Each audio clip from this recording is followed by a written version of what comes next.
Bonjour à tous et bon retour sur la chaîne YouTube. Aujourd'hui, nous allons parler des phénomènes stationnaires et non stationnaires. C'est tout de suite dans la rubrique 3 minutes de jeux statistiques et c'est juste après le générique.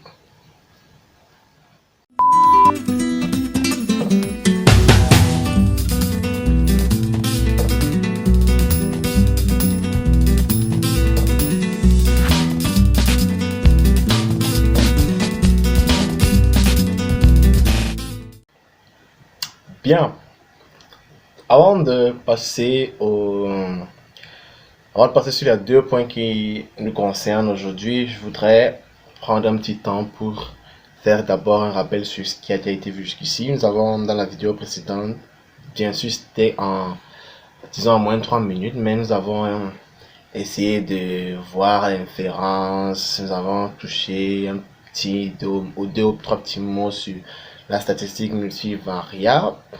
Et nous avons aussi essayé de mettre en évidence la corrélation spatiale qu'il pourrait avoir entre des observations dans un domaine étudié.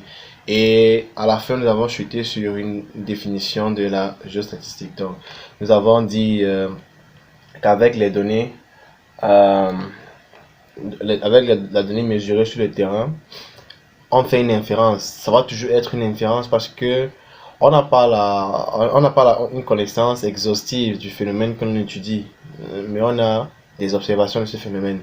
Et on a aussi mentionné le fait que dans un domaine étudié, il peut avoir plusieurs phénomènes en même temps. Donc, je prends un cas. Lorsque je travaille sur la pluviométrie, je peux prendre en compte l'humidité relative du sol, je peux prendre en compte la température moyenne du domaine de la zone où la température moyenne de la zone où je mène mon étude, je peux prendre tellement de trucs en compte. On a aussi vu que les éléments qui sont mesurés présentent une certaine corrélation. En fait, ce point est important parce que c'est à partir de ce point qu'on définit finalement ce qu'est la géostatistique, à savoir cette statistique-là maintenant qui vient tenir compte de la corrélation spatiale entre les observations. Et c'est cette corrélation spatiale qui nous permet de définir un meilleur estimateur ou alors un meilleur modèle d'explication des observations. Aujourd'hui, nous allons travailler sur deux points. Le premier point qui est celui des procédés stationnaires. C'est le premier. Alors, on peut avoir une stationnarité dans l'espace ou alors une stationnarité dans le temps ou alors une stationnarité spatio-temporelle. Ça existe aussi. Nous allons brièvement en parler. Et ensuite, nous allons voir les procédés non stationnaires. Alors, procédé ou bien processus. Non, bon, processus, c'est mieux de dire processus. J'ai plusieurs choses qui trottent dans la tête, du coup je mélange un peu les expressions. Donc voilà, on va voir d'abord les processus stationnaires, les phénomènes stationnaires, les variables régionalisées stationnaires, les régionalisés stationnaires, et on va voir les processus non stationnaires. Donc rappelons qu'on est en train de travailler sur des thèmes de géostatistique. Okay? Voilà, revenons sur notre graphe de la dernière fois. Alors je voudrais apporter un petit éclaircissement parce que d'après le retour de la première vidéo, il est important, parce que je fais cette vidéo non pas pour moi mais pour vous, il est important que euh, tous ceux qui suivent la vidéo puissent savoir de quoi il est question.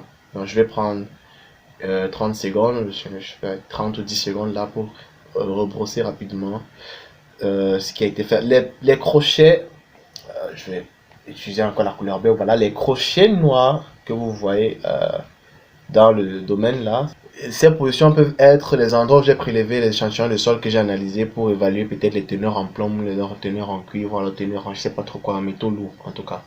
Par exemple, c'est un exemple. Et les crochets rouges peuvent être la variable secondaire que j'étudie, hein, par exemple la variable secondaire que j'étudie, qui peut être non seulement une variable à valeur réelle, mais aussi une variable à valeur disjonctive. Je prends encore un exemple, toujours avec la pollution en sol. Je peux étudier la teneur en plomb, et puis à côté de la teneur en plomb, j'étudie par exemple la coloration du vert pâturage, n'est-ce pas, dans la zone. Et À ces endroits où vous voyez les crochets rouges, j'ai prélevé, j'ai observé, parce que là je n'ai pas besoin de prélever, je peux observer directement et décrire. Donc, j'ai une coordonnée géographique, longitude, latitude, coordonnées métriques et string noting, peu importe, ça dépend de ce que vous avez choisi.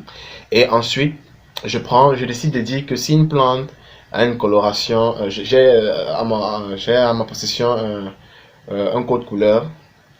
Et pour les couleurs allant de telle à telle, j'attribue à cette position la valeur par exemple 1 ici. Le test sera par exemple, est-ce que la plante est verte? Hein? Si c'est verte, donc si oui, j'envoie une valeur 1. Sinon, j'envoie une valeur 0. Je peux faire la même chose aussi ailleurs, hein. Je peux faire, ça dépend, et on va voir ça. On va voir ça. Ça, c'est ce que j'appelle un codage disjonctif. Okay? C'est comme ça que ça s'appelle en général. Parce que lorsque j'ai ce type de valeur, je travaille, si je veux faire une étude, je ne fais plus une étude sur des valeurs réelles, mais sur une transformation de la valeur réelle. Donc, un code associé à la valeur réelle. Et ce code-là, je vais dire ça comme ça, c'est un peu pour s'amuser. Il disjoncte. Quand vous avez un disjoncteur à la mesure, il a deux états. Ouvert, fermé, allumé, éteint. Donc c'est un peu ça. Voilà. Donc c'était un peu ça l'objectif ou bien alors le besoin de mettre ces crochets là. Aujourd'hui, on va directement aller sur la définition de stationnaire et non stationnaire et tout ça. Voilà. Alors, qu'est-ce qu'on entend par stationnaire? Tout à l'heure, je vous le disais, c'est lorsqu'on a invariance du phénomène dans le champ étudié. C'est ça la stationnarité. Simple et clair. Invariance du phénomène dans le champ étudié. Qu'est-ce que je vais entendre par invariance ici? Supposons que voici mon domaine, j'utilise ce domaine et puis dans ce domaine-là, je fais des petits sous-groupes. Par exemple, ça c'est un sous-groupe. Par exemple, ceci c'est un autre sous-groupe.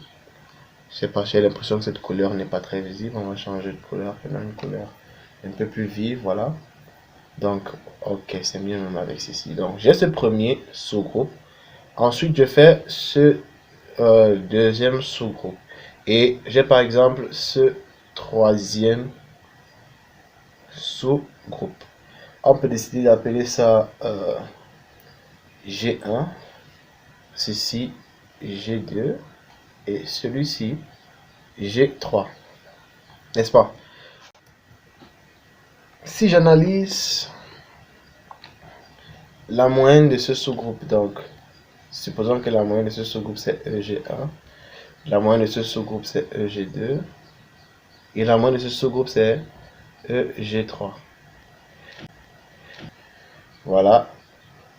La première moyenne est proche de la deuxième, très proche en tout cas. Moyenne très proche de la troisième moyenne. Comme pour dire que si je prends deux points, donc si Z est le phénomène que j'analyse et Z est représenté par les Z1, Z2, Z3 jusqu'à Zn, et si je subdivise le domaine en des petits V que je vais appeler V1, V2, V3 jusqu'à Vn, alors j'ai stationnarité je vais dire, on définit la stationnarité comme le cas de figure pour lequel dans ce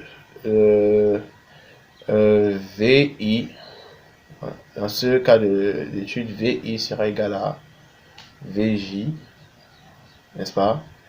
Peu importe I et J que je choisis dans cet ensemble-ci. Donc peu importe I et J que j'ai choisi ici. Donc voilà en quelque sorte comment est-ce que l'on décide de définir la stationnarité. Alors bien évidemment, lorsque c'est plus le cas, on dit qu'il y a non-stationnarité. D'accord? Donc c'est assez simple. Le principe est assez simple. Maintenant, en fonction des cas, vous verrez que on définit la stationnarité stricte, la stationnarité d'ordre 2. Là, on définit une hypothèse intrinsèque. On définit une hypothèse intrinsèque d'ordre K. Donc ça, je préfère laisser ce sujet pour les vidéos à venir. Donc aujourd'hui, il fallait juste que je vous montre ça comme ça. Et puis, nous allons entrer en détail. Au fur et à mesure, nous allons évoluer. Donc, c'était tout pour cette rubrique 3 minutes de statistique. Je vous dis à Merci pour le temps que vous avez accordé pour cette petite vidéo et puis on se retrouve pour la suite. Ciao.